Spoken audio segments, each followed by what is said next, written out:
so many people see their past maybe different than I do.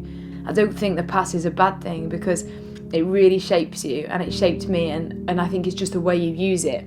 And people can use their past in negative ways, and they use it with a chip on their shoulder. Well, this happened to me, so screw you type thing.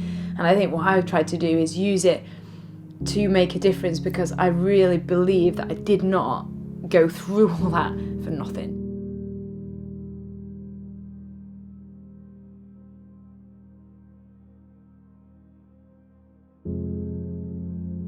You know, we didn't have any money, we didn't have any privilege, we didn't, you know, my mum did so well, and sometimes my mum would go without food so that I could eat.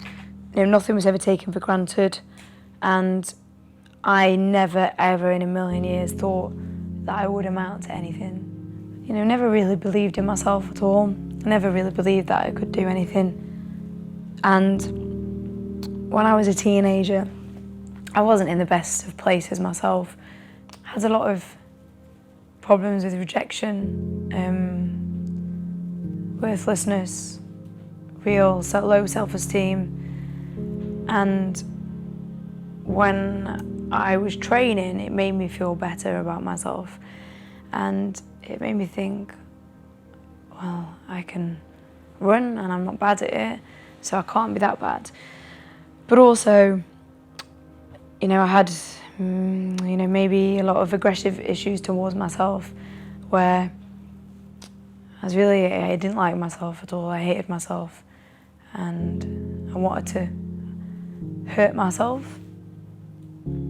I was sexually assaulted by my coach, my running coach, and but it was done in a really long, manipulative way, because I trusted him. And I saw him as a role model and as, you know, a male father figure maybe. I believed in him, and he made me feel good about myself, and I didn't feel good about myself.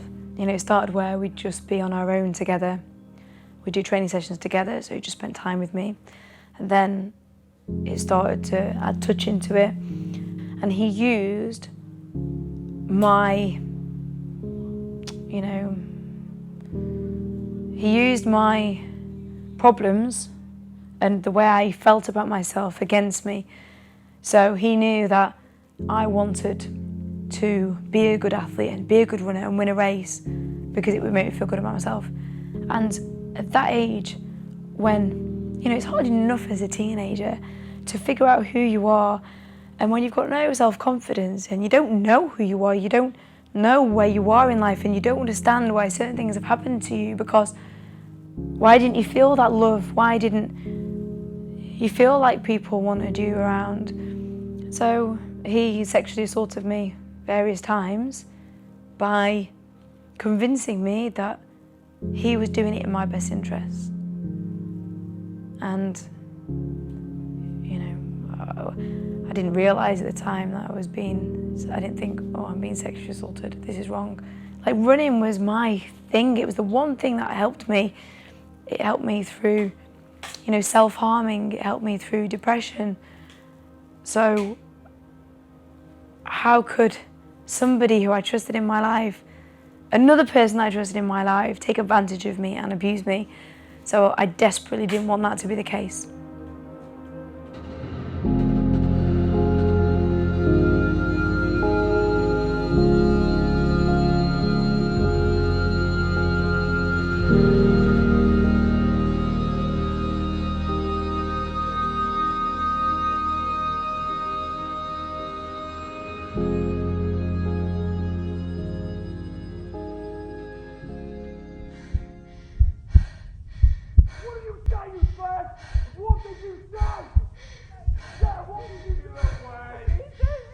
Relationships can be tough,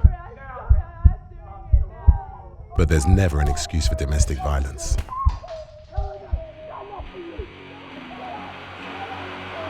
Worryingly, reports of abuse increased by up to 140% after football matches. So if you're in a violent relationship, what do? Stay and live in fear, or run? This January, Charlie Webster is running, but not away from the problem. she's running to beat it. In just 7 days, Charlie will run 250 miles, visiting 40 clubs, and all for one goal: to end domestic violence.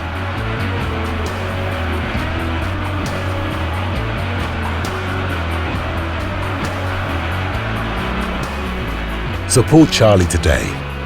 To donate £3, text CBC to 70300. Thank you.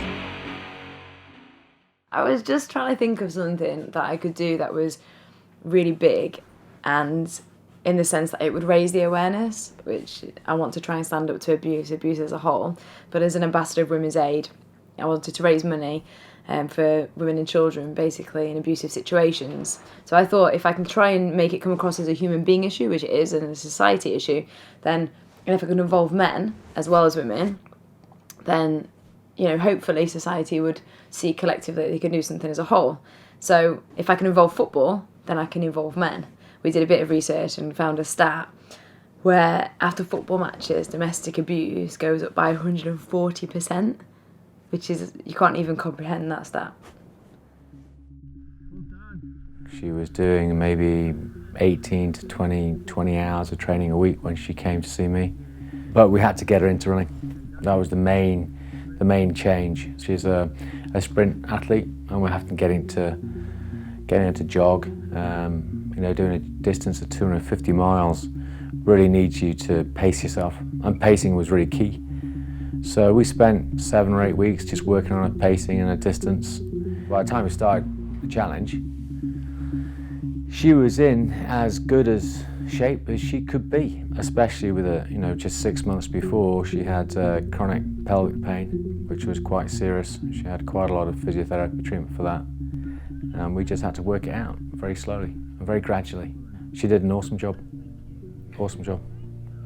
I believe that maybe I've got myself in a situation and I'm strong enough and I've got the power to hopefully make a change. And I know that might sound a bit very spiritual, but that's what I really believe. I think sometimes when you park and you shut a chapter on a past, I don't think it's a good thing, because it's almost like you're ashamed of it or you're repressing it, because it's always going to be there. All you're doing is just pushing it away. So I think to me this is, I don't know, another chapter in my life, maybe, probably not the first chapter, but the next one of really trying to make a difference. But I think I've always tried to do that in my own little way, and I've always shaped my life quite a lot on my past, subconsciously, but in a very positive way. I think that when you go into a challenge like this, it's part of the challenge is the unknown. For me, it was about making sure we are as organised and prepared as we possibly could, because undoubtedly problems were going to happen.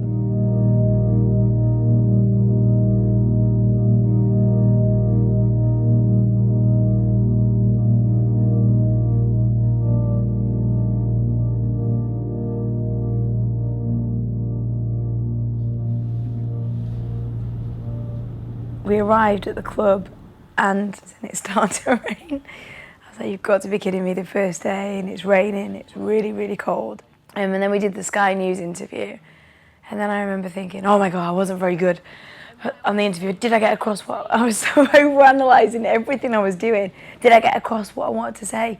You know, did people listen? Were people engaged?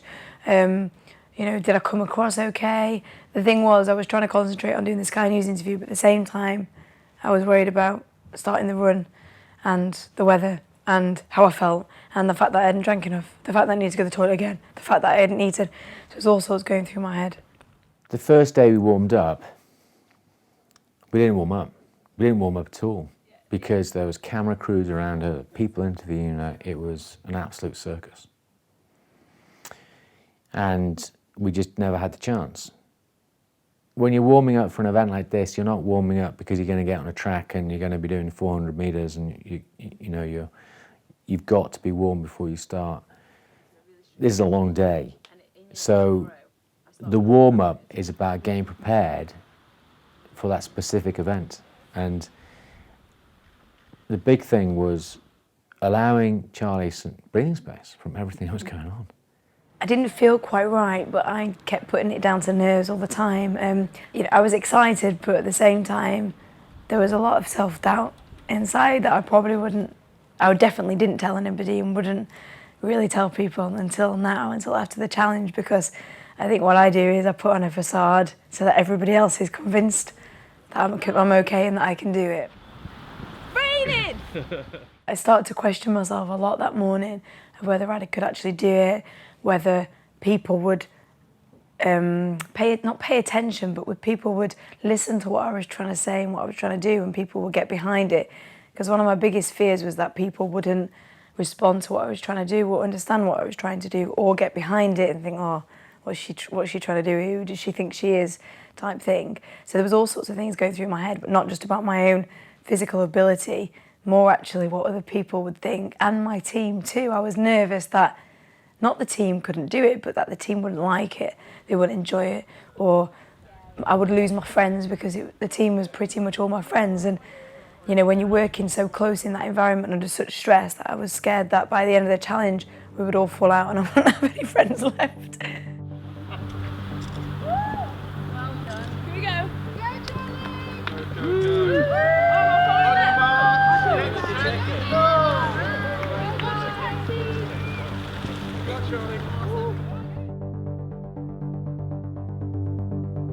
And when we first left Burton Albion, we went up a road, and then immediately it was like, where are we going? We went one way and then we turned to do the other. We were hit a canal bank within 5 minutes of the challenge, and the physio, Antonio, went the wrong way, and we lost him for about half an hour until we realised. It was me who realised. I turned around and was like, where's Antonio? Antonio was meant to be on a bike. So then Marco had to ride back and get him. Then they both came back. Then Antonio, I think, got a puncture immediately, so he had to go back to the car.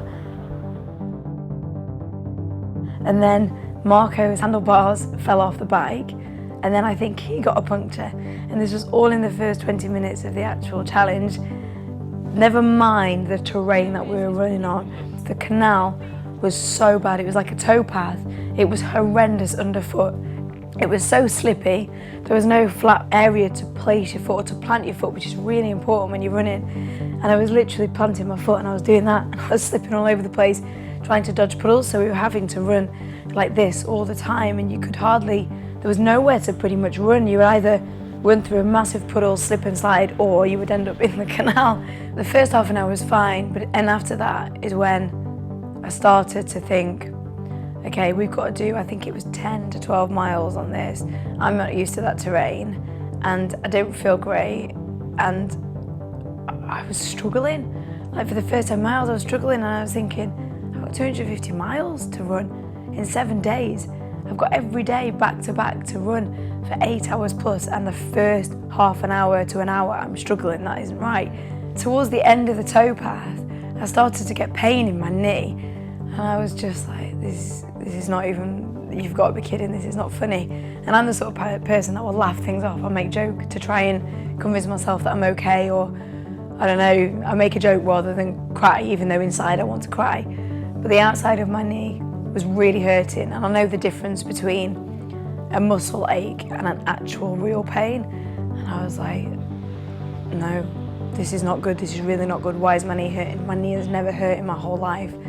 And I was running on the mud, covered in mud, and there was no let up at all. There was literally no let up. And my foot was hurting, my right knee was hurting, and it really made me feel really bad and really negative. So the first couple of hours really made me feel quite negative at the start of the challenge.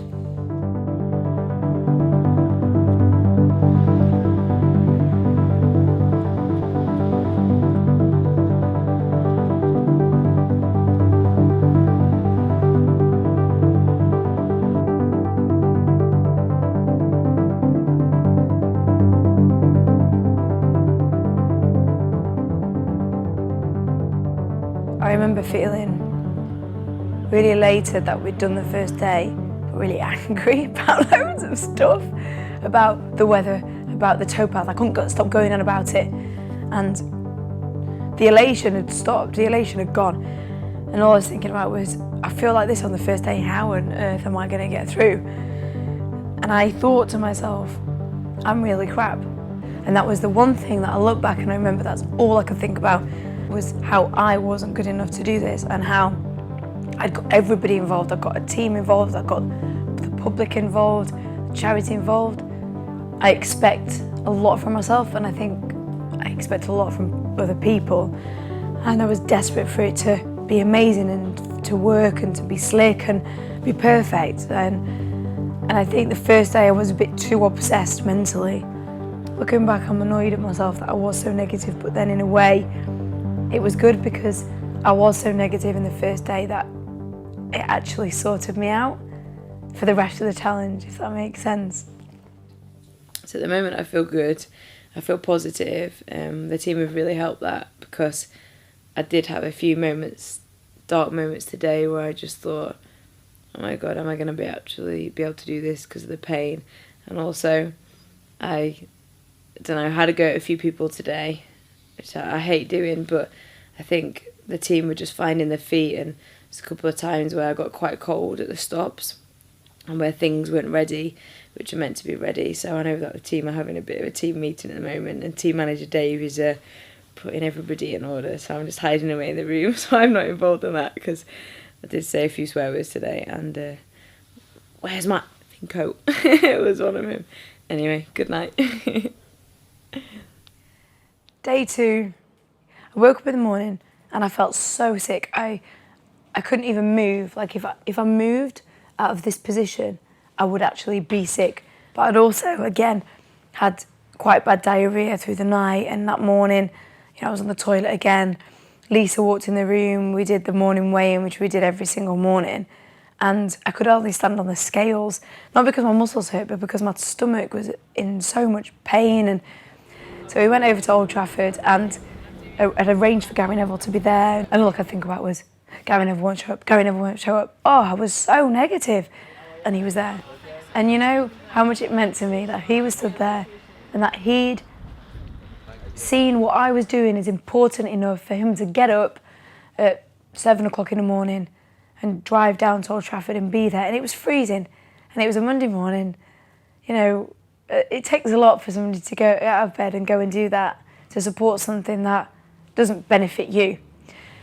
And it really meant a lot to me. And then as soon as I saw him, I snapped out of the negativity, and I was like, I can't turn up if Gary Neville, that's Gary Neville's, showed up to support me and be negative and look like I'm falling apart. What she's doing, I don't think I ran 250 miles in my career, let alone in 7 days, so fair play to her. She's wanted to do it for many months now, so I think that it's not a case of advice, it's a case of just wishing her luck and stay clear of injury.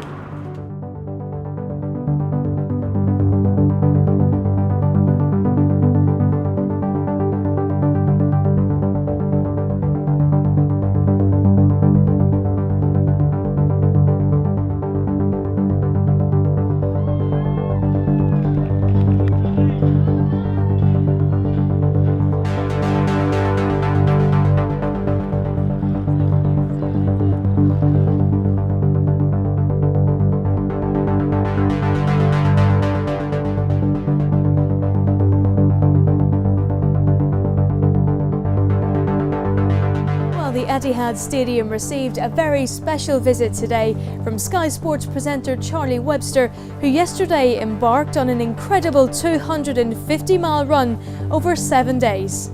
Charlie will visit a total of 40 football stadiums during the course of the week, and day 2 saw her take a pit stop here at the Etihad.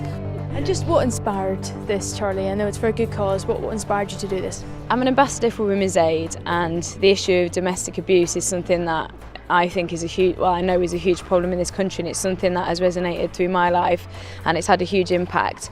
On the way here, I was talking to the policeman about it that ran with us, and he said the majority of their cases are domestic abuse cases, and logistically, if two women per week are dying in this country at the hands of their partner or former partner, It seems ridiculous because can you imagine if 2 football fans in a stadium died every week? There'd be an uproar. But why is it okay for us to let that go in the home? And statistically, we're actually safer on the streets as women than we are in our own home with a man.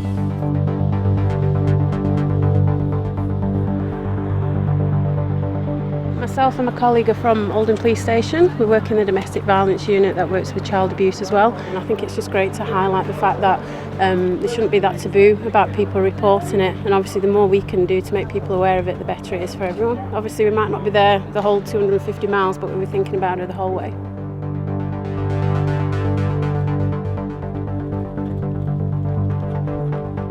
$10, 12 hours on your feet each day is a long old stint. I also think, you've got to rehydrate and get the right foods in, and I think you just got to stay focused, because I think that over the next few days things aren't necessarily all going to go right, and she has to just be able to overcome any things that don't go right and just get on and make it all the way to West Ham.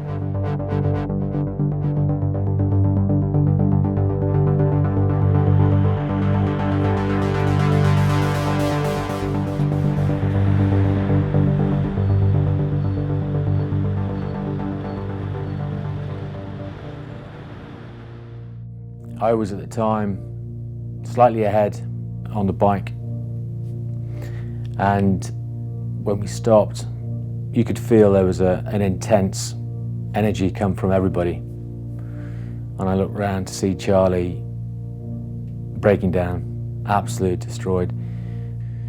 She was going through a hard time. She had a lot of injuries up in that moment in time. She hadn't had an easy run right from the start. I thought it was all over. I thought this was the first time we're going to be really facing some really serious decisions.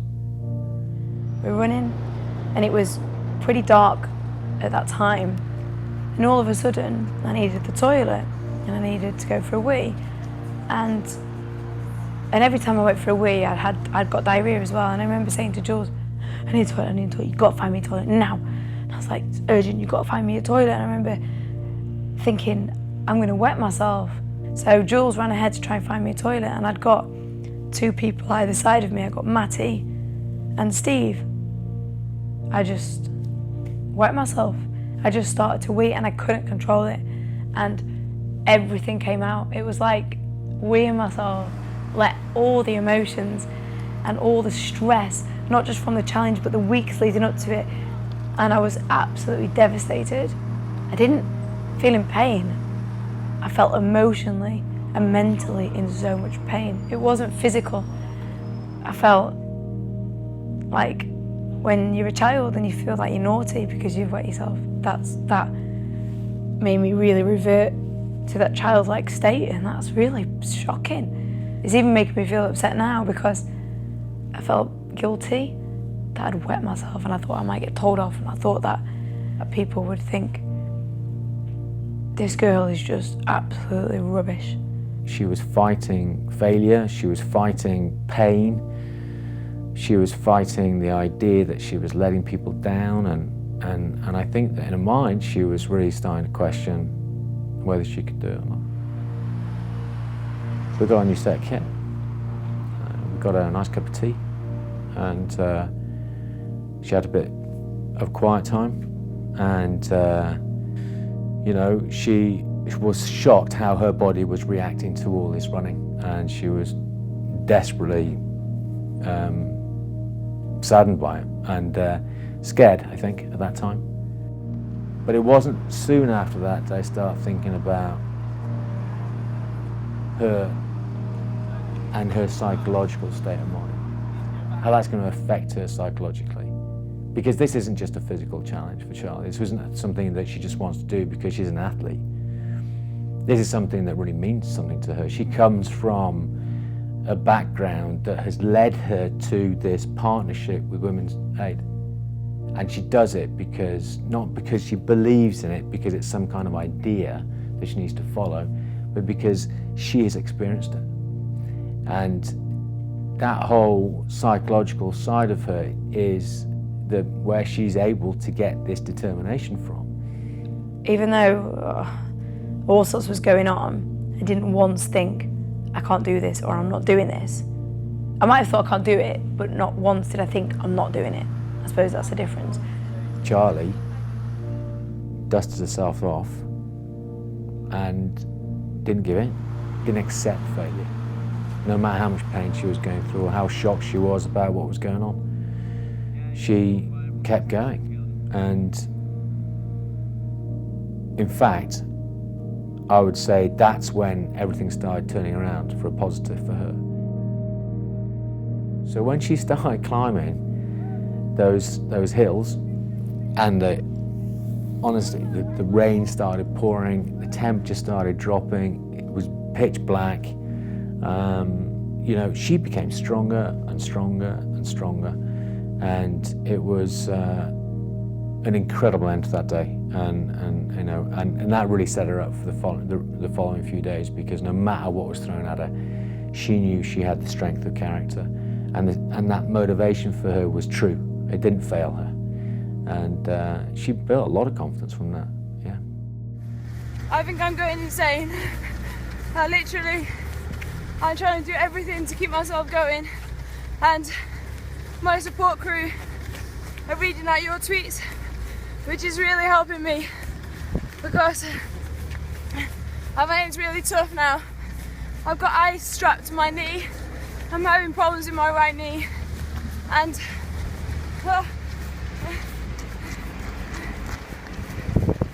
I'm dehydrated, and it's hailing on the top of the Pennines. I just keep having to dig deep and think about what I'm doing this for, because that's what's helping me, and you're really playing your part, because I couldn't do this without you, so thank you very much. We even had some tears today.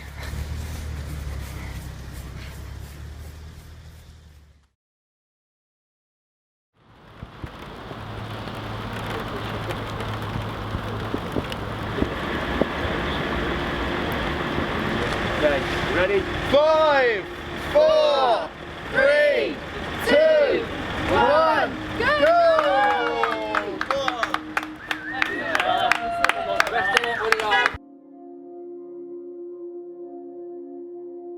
What Charlie's doing is an inspiration for everybody. Domestic violence is a massive thing.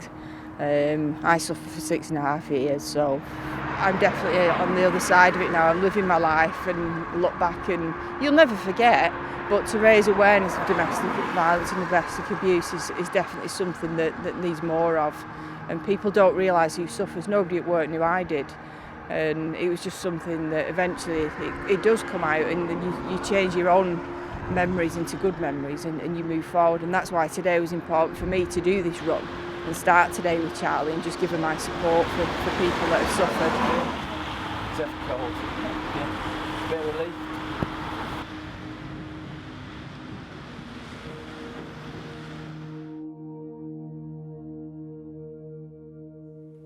That run to Bolton, I don't even remember. I literally just remember being so out of it and not really knowing what I was doing. I felt so weak as well, and dizzy and just spaced out, and like, it takes me a lot to do that. I'm normally a very sharp and alert person and very aware of my surroundings. She really wasn't feeling well. I remember her family being there, and she was quite vacant. She wasn't as sharp as she normally was mentally, and you know, when she's interacting with people, she really didn't have much of a handle on things, and it was a collective decision to make sure that she goes to A&E. She was very good about it. I said to her, you know, we're going to make a call that you go to the A&E and get checked out. We're going to do it now, and she was like, you know, my trust is in the team that's supporting me, and she went straight to the hospital. I desperately wanted them to find something wrong with me, because I didn't want it to be that it was just me not being good enough. I wanted there to be something wrong with me, and that's awful, but I did. They took some tests and they said to me, you know, it seems like you've had a gastrovirus probably before you even started the challenge. I just felt so relieved. I felt so glad that I'd got a virus. I know it sounds crazy because there was a reason why I'd got diarrhea. There was a reason why I felt so ill. I came out of A&E and the mood just lifted the whole team as well, because it was like, right, come on then, let's do this challenge now. She perked up. She was like, well, that's why I haven't been feeling so good. Which is fantastic. Again, it just shows, you know, her depth of, you know, her strength. We had the Merseyside derby that night, which I'd worked really close with Liverpool and Women's Aid to sort out, and they've been so kind to let us go and to come on the pitch just before kick-off. And also we've got Jamie Carragher that we were meeting there, John Barnes, and also the audience. You know, we'd get a whole football stadium full of amazing fans that, not that I could go, ooh, look at what I'm doing, but that I could talk to and that could maybe just listen. And even if we affected just a few people there that thought again about their actions or thought again about a situation they were in, or their own confidence, or inspired them to do something, then that would make a big difference. And that's all I could think of. You know, the main thing is what she's running for and what she's putting herself through for to try and help other people. And you know, domestic abuse, domestic violence is something that could affect, you know, all of us, families, someone we know. And I think it's a big issue, and I think we should all come out and support it, but equally should all come out and support Charlie for what she's putting herself through. I speak to him all day, and it's hilarious, isn't it? And my dad was a blade. There's nobody like him. Probably making me run like this for Yorkshire. I know. Do you get a bad reception there? We even had we were going on the Halifax road and got about 2 miles left. Until you sit back and you listen to people who's actually taking part in the challenge, you don't realise how difficult it is. And it takes a great lot of determination and commitment, courage, you know, to do exactly what Charlie's doing at the moment in time. It's I'm full of admiration, I have to say, you know, and it'll be very, very strong will to get through this type of challenge. I think in my position I'd be putting my feet up and having a bacon butty, but but nothing so easy for Charlie and the team.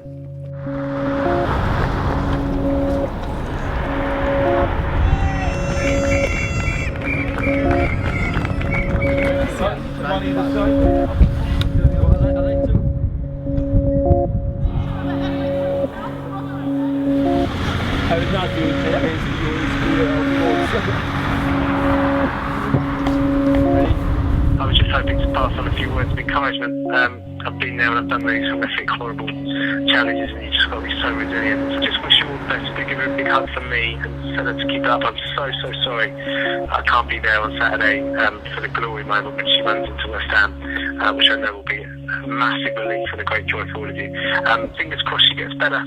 And yes, thinking of her, and I'll keep supporting her and stuff on Twitter as well. So lots of love, and tell her to keep up the good work. Cheers, mate. Bye. Jesus, I feel like I've been winning all day.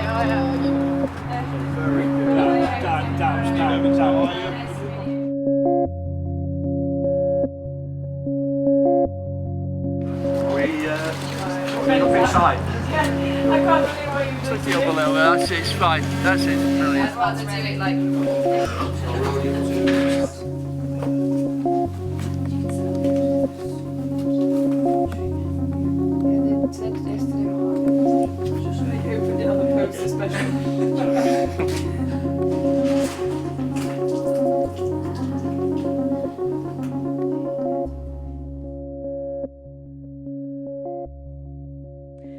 On the day where we were in the Midlands, I think it was Thursday, I was really depressed.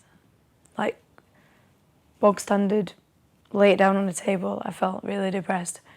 Really low about myself. I was in the back of a car and we pulled up at Walsall and I felt really low about myself, and I felt that people think I was rubbish. I don't know why I went on social media, but I went on social media and I had a look at the messages, and there was no negative messages through the whole challenge apart from one. And the one negative message through the whole challenge was the one when I clicked on, and it was sent just as I clicked on to have a look at the comments on social media.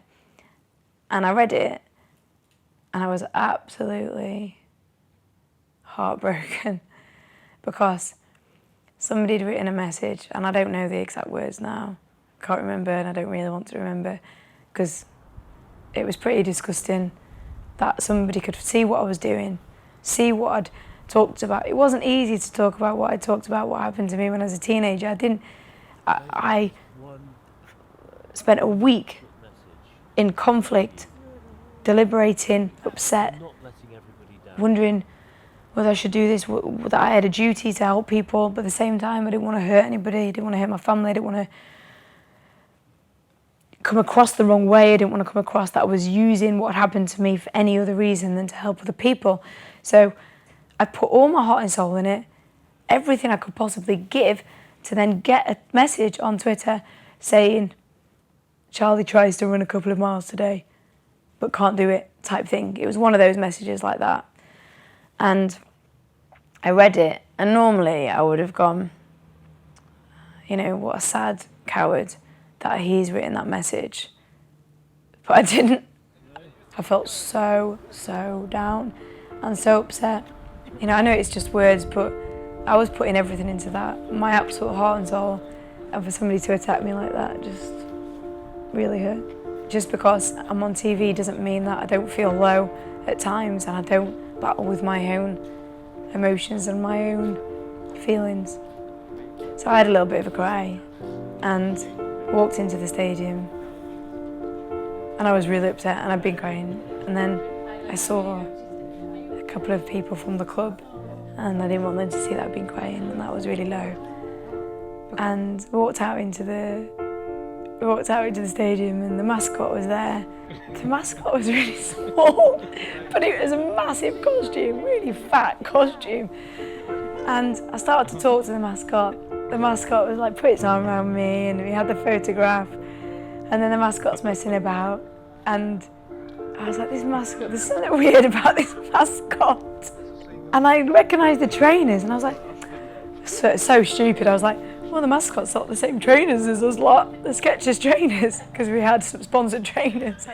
And then I realised that it was Annie, my best friend, who, to try and cheer me up, had dressed up in a mascot which stunk. The costume stunk and it was sweaty. And when I realised it was Annie in the costume, and as a best friend, she'd got in a mascot costume to cheer me up, just completely again lifted me from being so depressed and low and so hurt and felt again rejected, I suppose, that I realised actually who true people were and who my true friends were and actually what mattered.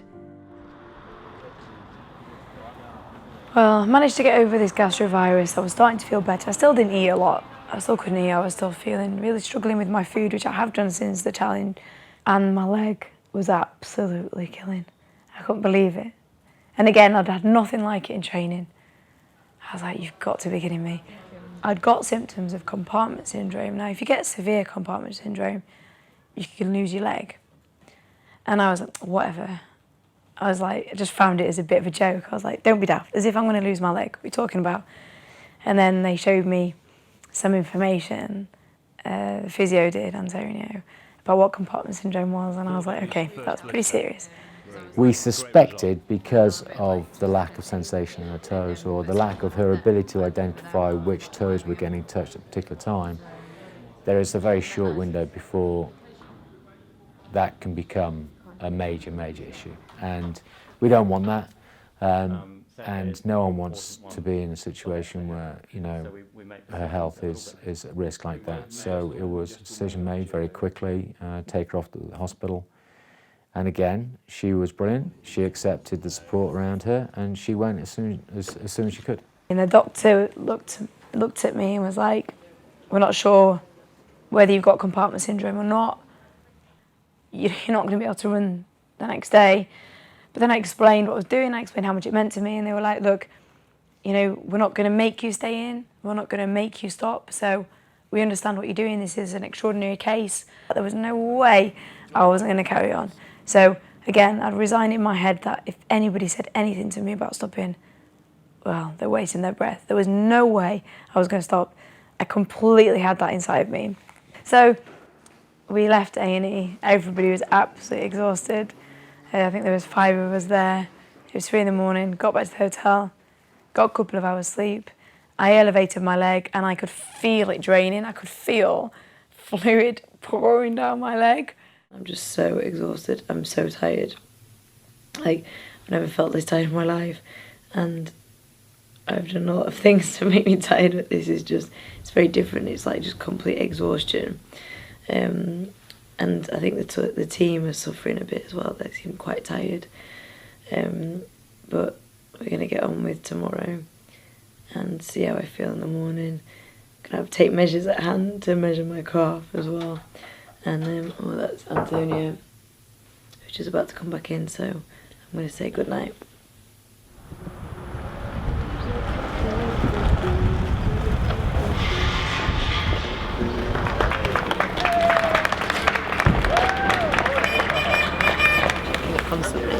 I've got a size bigger trainers. Have you? Yeah. Because of it? Yeah. Nice to meet you. How are you doing? You alright? Yeah, good. Hi, Richard. Well. So to make it easy. Hey, Charlie.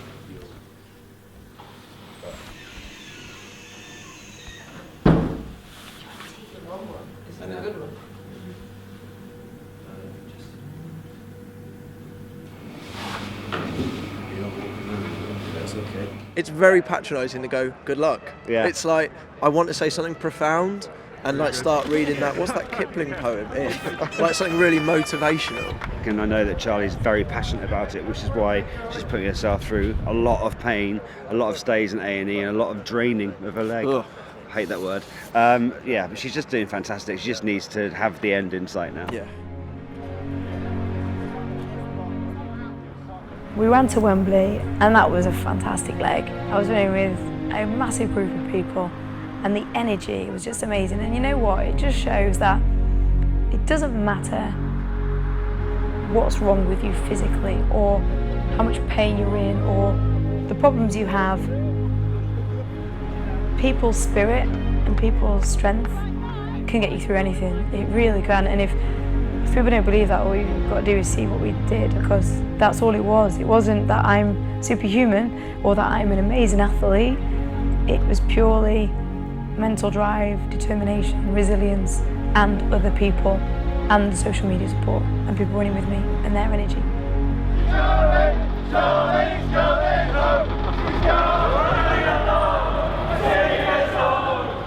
We got to Wembley, and there was a doctor waiting for me, and there were so many people at Wembley that I think the Wembley security got a bit annoyed with us, because everybody was like really hyper, and it was very funny. And so we went to Wembley, and they took us into the England changing rooms, which was pretty cool. And the doctor looked me over, and he said, "I don't think you've got compartment syndrome." He goes, "I'd advise you not to run, but I know you're going to, so I think you're okay to run. You know, just be careful and just listen to your body," basically. That's what he said. It made the team feel a lot better, and reassured that they weren't going to be liable, and never mind liable, guilty down the line, letting me have carried on running and put me at major risk, or, you know, me never being able to run again. Because if I could never run again after this challenge, it would absolutely break my heart, because running to me is a real mental stress release and really helps me emotionally cope in my life. So I think all my team knew that, and they'd have been devastated themselves and guilty themselves if something would have happened to me. I don't think it's a problem with the services we've got on offer. I think it's the understanding actually what abuse is and what rape is, but also the understanding of the detriment it has after. It's not just the act of rape, it's afterwards. They have to, the person that's been raped has to live with the feeling of that they've been taken advantage of, and they also have a lot of self-guilt, because there's a lot of self-blame, and it's not because it's their fault, it's because society has that attitude towards them. Because we seem to go, well, she was asking for it, she was drunk, or she was wearing a short skirt. But does that mean it's okay for her to be raped? What we should be doing is saying, why does a guy think it's okay to rape somebody? And we need to change those attitudes, but not just get women talking about it, getting men saying, I'm a real man, I don't abuse, I don't rape, I'm not a coward, because it is just cowards. I'm a secure man in myself, and we don't treat women like that. We're to be respected, and we should make sure that we educate young people, because that's the most important thing. Is that all right? That's brilliant. Cool. Thank you very Sorry, much. I answered your question. That's so annoying, isn't it? No, it's good. It seemed lively, which is good. Till I fall down the stairs. Yeah, like, I think like I need to stop doing the podcast, however I feel. can't get my leggings on. Don't tell anybody between me and you right now, because I don't want to feed it back because there's so much hoo-ha about my leg. But I got halfway up and I was like, my leg is not fitting anymore, and they're not exactly tight either. So I'm having to wear tracksuit bottoms because my right leg is so swollen. But don't tell anybody. Well, the last day was probably my best day because I actually felt better than I'd felt previously, and my leg was in massive pain, and they were measuring my leg to see if it was going to swell even more, and it was swelling. The more I ran, the more it swelled. But I knew that, so I was fine. I knew that. I knew the consequences. I knew the risks, and that was that. So it didn't even come into my head anymore. It was more just getting through the pain barrier rather than worrying about how bad my leg was. It was just a pain barrier. And I said to everybody that on the last day, I didn't want any negativity. I didn't want any asking me about my leg constantly, asking me if I'm okay, and just to do it because I was going to do it. So I wanted a positive team, and everybody was fantastic. Today the search for Charlie Webster goes on. Sky News. Everyone else. So just you take it, you've got the right advice today, I take it. 2, 1!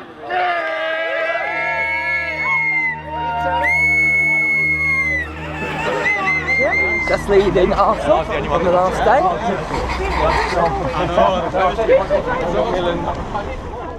We're at Manor House now. We've been at Arsenal. We were amazing. We're heading to their rivals, Tottenham now. Excuse me before I run into a lamppost. Still got energy. And then we're running onto West Ham via Lake Lorient to run on the pitch West Ham versus Swansea. I have been through so many ups and downs, and there's been more tears than I've probably ever cried in my life, but also so many highs. And to hear your messages that people have been reading me, my crew, has just kept me going so much. So I really thank you so much, because it's you that's got me through. I'm not there yet, but I'll make it. We can now take from this a very important message and keep spreading this message about domestic abuse in the home. And for Charlie to do this, such an incredible effort to spread this message, is an incredibly special thing in itself. And it's up to us now, who have played a very small part in it, to take it further and continue to spread the message. It's very important. Running up to West Ham, we had a fantastic group of people. My mum was there on a bike. She'd run a bit and then got herself on a bike, and she was determined to do the whole day with me. And my brothers were there as well, which meant the world to me. And it's funny because the whole challenge, I was like, I just need to get to the end. I can't wait for this to end because I'm in so much pain. And then when it started to end and we were coming up to the last straight, I was like, no, I don't want it to end. Let's do another lap. I don't want it to stop. I don't want this to end. It's just been the most incredible journey. I guess the big thing that sort of came across me was just how proud you are of what she's achieved. And I remember saying to her at one point that she really has made a huge impact on the cause of what Women's Aid stand for. Like, I've got goosebumps, and I don't even know what came over me. It was such a relief, because I'll tell you what, during that challenge there was a few times that I thought I would never ever get to West Ham. To see Upton Park and to think, oh my God, have we just done this? Have we just ran all this way? Have we just achieved all this? Have we made it? Have we gone to all these football clubs? It was like, oh, and I just started crying because it was just such a relief, because I put so much pressure on myself to do it, and how desperate I was not to let people down. And I can't believe I'm here.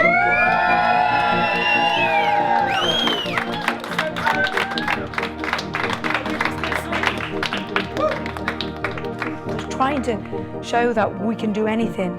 I was trying to give people hope that we can end abuse. I was trying to give young people hope. I was trying to give females hope. I was trying to give people that have been through so much adversity hope. I can't believe we made it. It was the most incredible feeling. Yeah!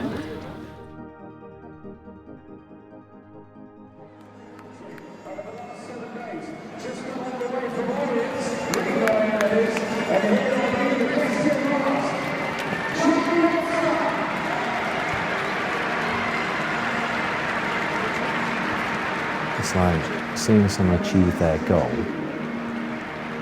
is, you know, is amazing, and you know, I felt very proud of her, and I'm just, you know, honoured to be part of the team, and she did a great job. Yeah. So I'd really like people, hopefully, to get behind this film and what we've done, and I'd like it to inspire people that they can make themselves a better person too, and they can deal with the past. And if there's anybody watching this that has had certain things happen to them, it doesn't have to be abuse. It can be something that's had an effect on your life, that's caused a problem with a self-confidence or post-traumatic stress, or something that's really made you doubt who you are, and somebody's taken that away from you, to realise that you don't have to live with that and you can work through it. It's hard. I'm not sat here going, oh, it's easy. It's a hard thing to do, but the first thing is to face up to it and work through it and try and deal with it yourself, and then we can, as a whole, make a difference.